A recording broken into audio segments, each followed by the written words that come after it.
বিস্কিটটা অনেক টেস্টি। এই রাহুল, এই চম্পা দেখে ফেলবে, তাড়াতাড়ি করে আমি বাথরুমে যাই।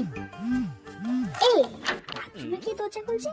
রাজু, এই রাজু কেন লুকায় লুকায় আইতাছে? দেখালে তো রাজু কি করে। হ্যাঁ বন্ধু ক, এই তোর লেগে মজা রাখছি, তাড়াতাড়ি আচ্ছা দাঁড়া আইতাছি, তাড়াতাড়ি আইস কিন্তু।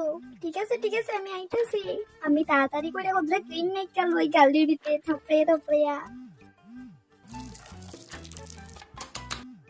রাজুর বাচ্চা রাজু, আমি সব দেখতাছি, দাঁড়া তোরে। এবার লাগতেছে আমার হ্যান্ডসাম বয়। আমি তাড়াতাড়ি করে বাইরেই যাই, যাই এসে তাড়াতাড়ি করে লুকিয়ে লুকিয়ে ড্রেসটি পরে লাই, নাহলে চম্পা আমারে খেসবো। চম্পা শোনা, আমি যাই, টাটা। রাজু তোর চালাকি সব আমি দেখছি, দাঁড়া তুই, তোরে তাইস কি করি আমি আজকা। এই বন্ধুরা, ভিডিওটা দেখার জন্য একটা লাইক আর সাবস্ক্রাইব করো, আর ভিডিওটা নেক্সট পার্ট দেখার জন্য একটা